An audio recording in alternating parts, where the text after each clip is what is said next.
Varmt välkomna till Se människan-scenen. Nu ska vi få lyssna till ett samtal om boken Löftet, The Promise. Det är Damon Galgut som ska prata tillsammans med Johanna Gustafsson Lundberg. Johanna är docent i teologisk etik. Samtalet förs på engelska. So this conversation will be held in English. And now we welcome Damon Galgut to the stage. Thank you. Well, hi Damon. Hello. And welcome to our wonderful stage, Se människan. Thank you. Thank you also for taking me into this so fascinating story, and how do you say, a story that really makes you wonder about how human beings work and act in different situations. One could say very briefly, because I guess there are some of you who hasn't had the opportunity to read the book, that the book is about a South African white family. And we follow their struggles and relations during the period just before, or actually from 1986 to like 1995 or so. So you capture this huge societal change. Not much past 1995, No. almost to the present day, actually. Yeah. Yeah, it's like 40 years. It's a one, yeah, but it's still okay. That's good that you're saying it, but still you have this over time then a change that is mirrored through these people's lives. Yeah. And you get to know, I think, in many different ways and from very different angles the complexity in being in these power relations, both before, of course, the ending of apartheid, and also after. And I just wanted to say that there are 5, I would say, or 6 actually, central characters, or maybe more, but some of them I want to mention, and it's Pa, Mani, Ma, Rachel, and there are 3, they are mom and dad, and then you have 3 siblings, Astrid, Amor, and Anton. And there is also Salome, the homemaid, who has lived with this family for over 30 years, if I got it right.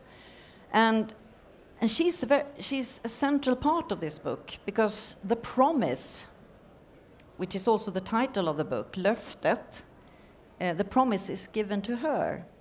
And I actually thought that to bring you into this story, I would like you to start in actually reflecting on what is this promise that the story evolves around.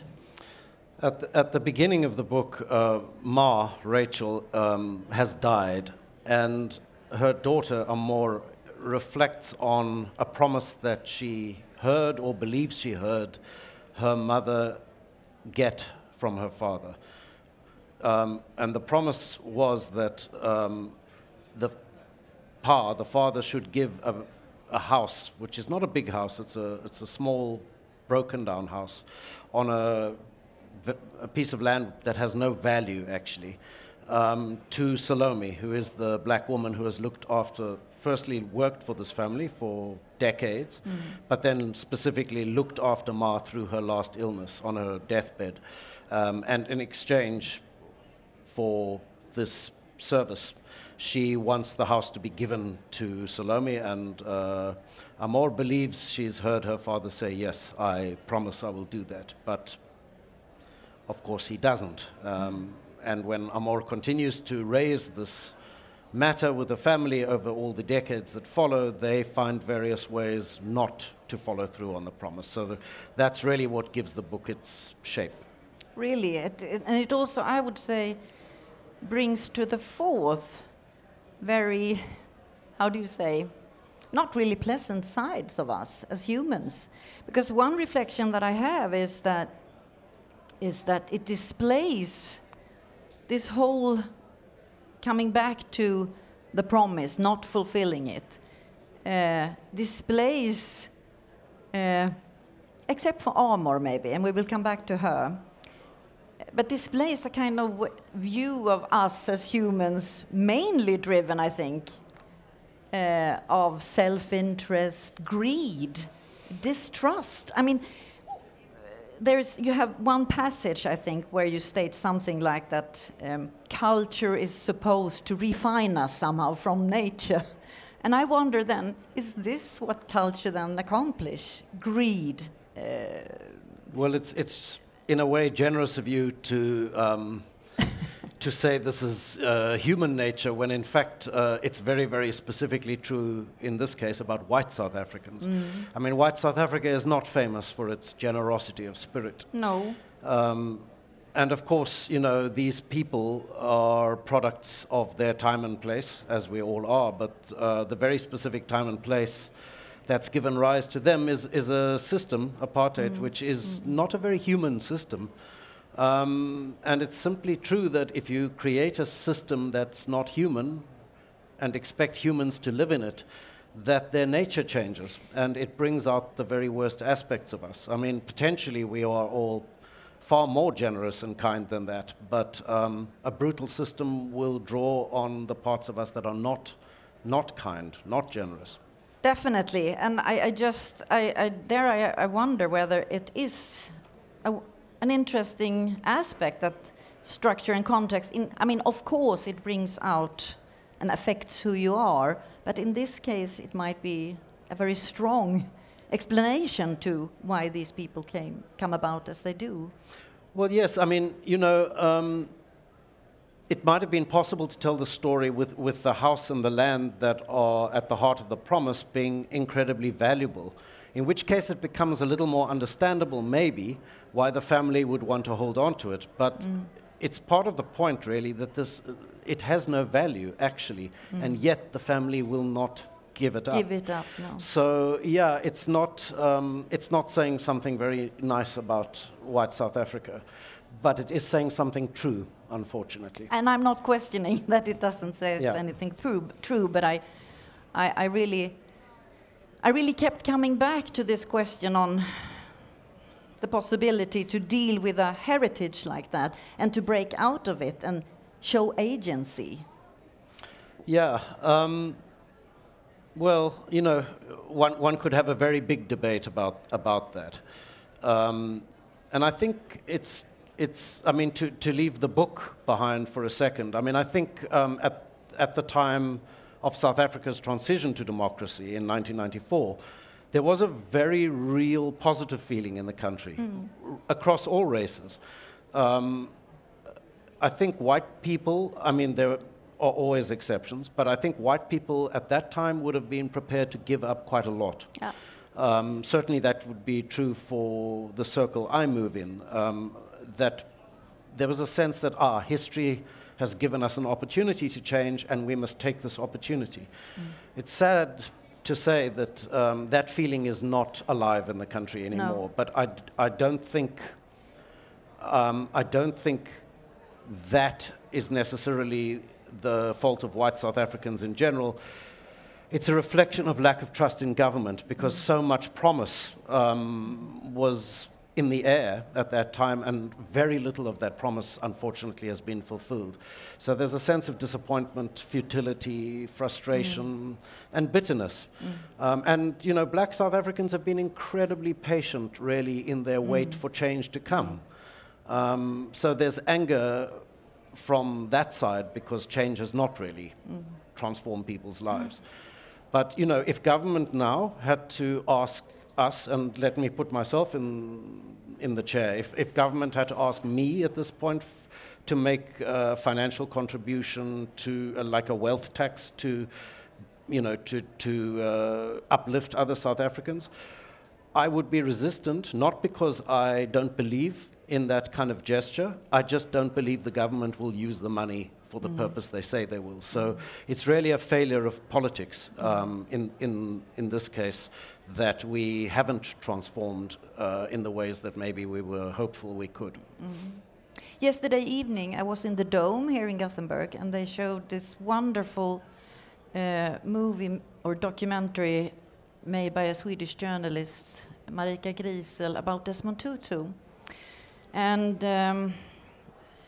that really covered what you are saying, the hopes, the ideals, and the people that were interviewed really displayed exactly what you're saying. But one thing I thought about when I had your book in mind and watched this movie is also, and that maybe also is connected to what you're saying about the system, that it struck me yesterday that hearing Desmond Tutu talking, preaching, I felt genuine, authentic force in religion, and a constructive one, if I say so.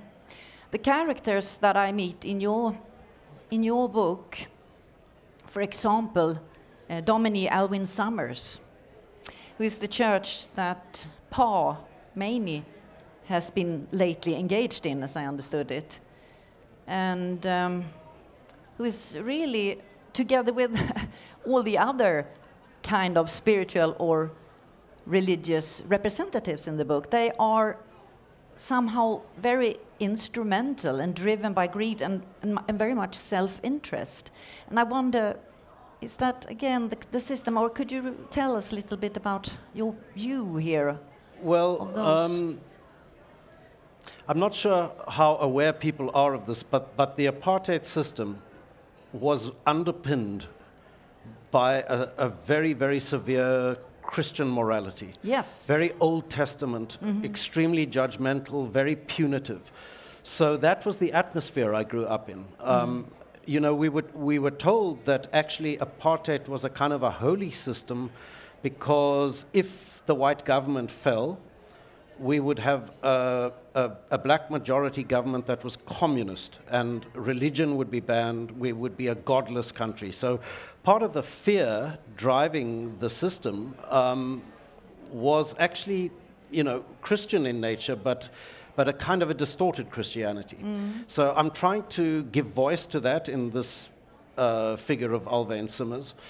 And in a way, actually, in myself, taking a kind of therapeutic revenge on him, because that figure dominated my upbringing, and not just through the institution of the church. One heard this message in school, you know, in the military, just in kind of common everyday speech and so on. So there was a suffocating piety, which, you know, You've rightly picked out Desmond Tutu as an authentic voice of you know, freedom and openness, but that was not the voice of the church for many, many years in South Africa. So still, yes, so this again, it connects very much to the context. And I mean, there are many cases, of course, where religion has been, and Christianity not the least, been used in a very destructive and oppressive way. I think I would love, since now we have been so dark here, I think there is, or maybe am I then reading in too much to it, but we have this character Amor, who is not like the other ones. I mean, they are different, but still, she is the one that keeps coming back to the necessity of the promise being fulfilled. And yes, who is she? Well, she's the youngest daughter of the family in you know, the literary sense. But for me, in writing the book and the way the book is structured, I hope that's signaled. There are two opposing personalities. Her older brother, Anton, who is more or less my age, and who would have been the biggest beneficiary of a system like apartheid. And then Amor, who's the youngest daughter. But they, as characters, they represent, for me, the two sides of my own nature, I guess, and the two conflicting sides of what I think of as white South Africa's nature. You know, the one side that actually is very easy with power, wants more of it, and wants what power brings. That's Anton. And then Amor, who is very uncomfortable with privilege and power, but doesn't know how to give those things up. I mean, if the system that you're part of gives you privilege and power because you're white and upper class or middle class, there's no way that you can go and give those things in and say, I no longer want to be white or middle class. You cannot change those things. And under apartheid, they were a kind of a destiny, if you like. Yeah. So she struggles with that, and she is the one person in the family who has, you can say, a simple moral impulse to do the right thing. But I'm wary in novels of creating exemplary characters, because it's very easy to do, and people very easily get invested in characters like that, and then feel that if the character achieves what they want to do, the right thing has been done, that one has a sort of a catharsis as a reader, and you are not really bothered with that question anymore. So I wanted to make a more, although she is, as I say, the moral beacon of the family, I wanted to make her quite complicated. And she isn't entirely successful in, doing the right thing. It takes her a very long time, and when she does, it's a compromised version of justice that gets delivered at the end, which feels to me like where we are in South Africa right now. Yes, and I hate spoilers, but still I think this is a very strong moment at the end when Amor comes to Salome and her son, Lucas, who used to be her playmate when she was a little child. And I mean, she thinks, of course, I mean, she's trying to make things right, I guess, stating then that at the end that there is a possibility for Salome to have the house. But not only that, there is also an amount of money that would be possible to get. But then I think it's so great and also maybe, how do you say, illustrating the reaction of Lucas. Can you tell us? Because he does, I mean, this is not the good giver and it's a very complicated relation, and we are then but democracy has started to rise in the country. So. Yeah, but Lucas, who is the same age as Amor, has had a very hard life, and he is extremely angry. And he gives voice, really, to his anger in that scene, and he speaks very, very harshly to her and says, do you expect us to be grateful that you're giving us this useless house and useless piece of land after 30 years?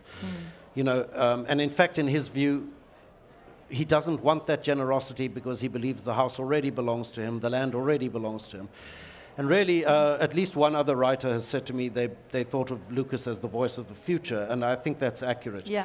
There is great anger in South Africa, especially from a younger generation that, in fact, didn't grow up under apartheid, but effectively is still living under its structures. So, he's a very...